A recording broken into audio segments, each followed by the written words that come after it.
this is just an image of Time magazine with Joseph Conrad on the cover. So, I'm not saying he was a super important person, but he did make the cover of Time magazine.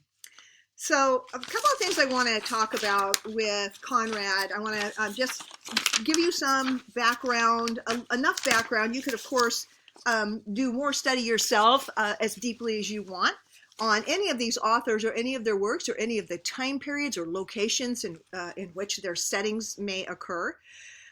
So in a course like English 350, the modern novel, what this course intends to do is give you an overview of how a variety of works kind of met the threshold for modern art, I guess, or modern literature. All right, but I just want to first give you kind of a background and clear up some gray areas. I hate to use the word gray when we're talking about Heart of Darkness, but I think that Heart of Darkness is a novella, as we talked about, but if you've ever read 90 pages of something warm and positive and delightful, 90 pages can go really fast. But when you're reading 90 pages of dense layered prose, like Conrad designs, it's sometimes more of a slog through the material than traipsing through the daisies. It is kind of a slog. I'm going to admit that. But really the whole enterprise of what was going on in the Congo was an inhumane slog. So a lot of times writers will use things like pacing or repetition to get their reader to develop the feelings that go along with whatever he's trying to describe. Not to use pathos in a way to make you feel guilty, but to make you feel, to kind of get beyond the words and to make you feel how long the journey took, feel how hot the jungle was, feel how red people's blood were, how white the whites of people's eyes. So I don't want you to take it 100% literally, but he does try and get us to feel some of the things he's describing. One of the other aspects of this novel that is notable is that Conrad, as a writer, uses a framing device. All right. And a frame is like this person tells this person the story, who then tells the readers the entire story. So whenever there's a twice removed or once removed narrator, it is usually purposeful. It is meant to kind of set some distance between the actual author and the character who's delivering the information. A similar thing occurred with Mary Shelley's Frankenstein. She used a framing device known as the epistolary narrative. That is, instead of her framing device was these two people that were writing letters back to each other, and those became the frame of the narrative of Frankenstein. So that was also meant to kind of keep some distance between the narrator of Frankenstein and that the novel was really written by a woman, a young woman. And at the time Mary Shelley wrote, probably people weren't thinking that a chick could produce quality sci-fi or gothic novels the way Mary Shelley did. So her framing device was the letters format. I think we also have to consider how much of the writer's personal experience can they really exclude from a narrative? In other words, if you were going to just write generally about Disneyland, I'm going to assume, or Disney World, let's use something that maybe all of us have been to, one or the other. It is really hard to write about it without somehow reflecting on your own experiences or how it impacted you, or just the age you were, or how the weather was, or how you got there.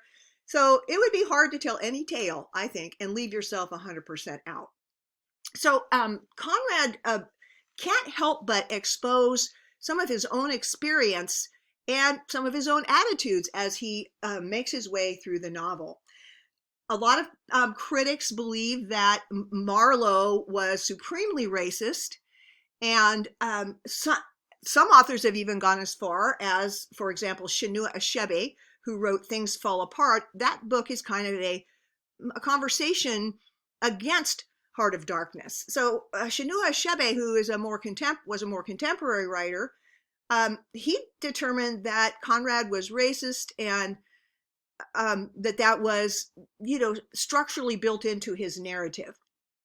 All right, so I don't think that's the whole story is not about racism, although I don't think we can ignore the racist project that was taking place in the Congo at that region. A couple of the other things I want to mention, just looking at my notes, things I want to mention.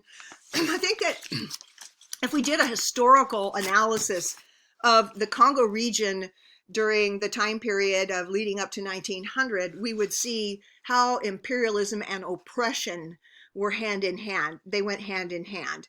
So, it was like the Congo, the continent of Africa was just this big place on the map that hadn't yet really been discovered, and all the imperial powers of the Belgian people and the French and the English, everybody was trying to kind of sack that area and claim it for themselves, not only for the territory, but for the resources and the labor to process those resources. America is not without blame in any of this. We get kind of pulled into it. Americans get pulled into it after Rudyard Kipling, who wrote The Jungle Book, after he wrote a work called The White Man's Burden. The White Man's Burden apparently was something like, hey, all us good English people who are so prim and proper, it's our duty to go civilize natives so that they will have happy lives too. So there was a feeling that that the natural inhabitants of an area were somehow naive and primitive and victims of their own way of living. And so that there's that kind of thought that the English people would hold, that, hey, we're doing it for their own good. Well, actually, the English the Americans kind of got in on this when we took over the Philippines, right? And we needed perhaps to show it as a symbol of progress or retention. So I don't want to make it sound like everything that's exploitive only happened with the British Empire. And let me add an aside, that the British were intent on building an empire the size of the Roman Empire. These were not people who were just, hey, let's just go collect countries. These were people building an empire. Excuse me for my dogs. All right. I also want to note that at no time do the English people see the Congolese as peers. Nowhere in Conrad's novel does he come across like there's some kind of peer relationship with people whose skin is not the color of his. So dehumanization was the norm in the Congo area, viewing the people as primitive, less than human, and somehow therefore not as tragic as the demise would seem.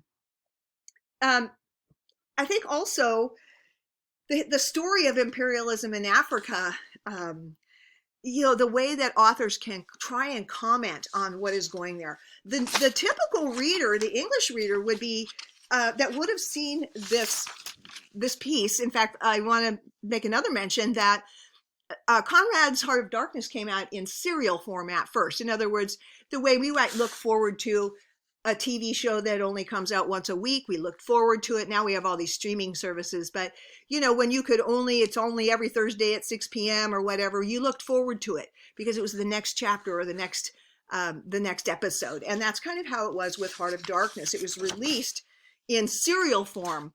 And the serial format became popular because the reading population was becoming increasingly literate. So also let me say that the typical English person had in their mind that that building an empire was a good thing, that British people were only trying to do what's best for those poor natives, and anybody who was against imperialism was probably against Europe, against England. So it wouldn't have been popular for Conrad to bash imperialism in his novel. His reading public were the very people that were building the empire. So he's straddling kind of an odd spot for a writer. And I think that's one of the beauties of our fiction writers, is that they can tell the truth in a way that doesn't demand they be factual. I don't know if that makes any sense at all. To a college person, that just didn't make sense. So I think the concept that we should feel shocked. I'm hoping we do feel shocked when we read this, and that as the English people had, they maybe knew it was going on, but they shielded themselves from the atrocity because it meant, hey, this is the way kingdoms and empires are built. This is part of the process, and let's not trouble our pretty little minds about it. So never did during that time period was equality or dehumanization really even broached. All right, last few things I want to say in this mini lecture. I want to say that I can say that Conrad could be looked at 5 different ways. So I'm going to give you a little list of 5. The first way, it could just be a travel book. It's a book about traveling up the Congo. People could read back then, but they couldn't afford to travel. So being able to read a journey like up the Congo, up the river into the Congo region would be a cool travel narrative. So some people looked at it as a travel narrative. Some other readers thought of it as an adventure novel. Hey, here's this Marlowe guy. He's on an adventure. He's going to skipper a ship and a boat, and he's going to go up. And, there's all kinds of things and pitfalls that could happen. So that's an adventure. It also has a mythical side, and that is the psychological aspect. Does Marlowe, the character, go through any kind of psychological transformation by the end of the novel? That's something typically in literature we look at. What kind of evolution, character evolution takes place, or none? And that could say something about a character who doesn't evolve psychologically. So the mythical part also, I just described the psychological part. That would have been number 5. Sorry, I'll get them in order in just a minute. So I just described the psychological part, where does the character undergo any changes? Is this about Marlowe really trying to find himself rather than to find Ivory or find Kurtz even? The mythical side is that the way that the English looked at the native cultures or the indigenous cultures was that they were somehow mythical. They're part of the time before time. They're part of the time before being civilized. And there was a certain kind of creepy fascination they had with the Congolese people, with African people. They're somehow more primitive, uncivilized, but they're in a weird way more primal, more close to the earth, more naturally human than the rest of us. So that's a big collision in ideologies, to see them as nothing, but to also see them as primally superior. Also, we can't ignore that there was a political part to this story. The whole empire building process is political. So I'm going to go over those 5 again. I got them out of order. 1 was travel. 2 was adventure. 3 was psychological. 4 mythical. 5 political. So there's a ton going on. We haven't even hit the color symbolization. So if you've started to notice not just white and black, but colors like yellow, what do these different colors mean? What do they symbolize? Where do they occur? How do they occur? So there's so much going on.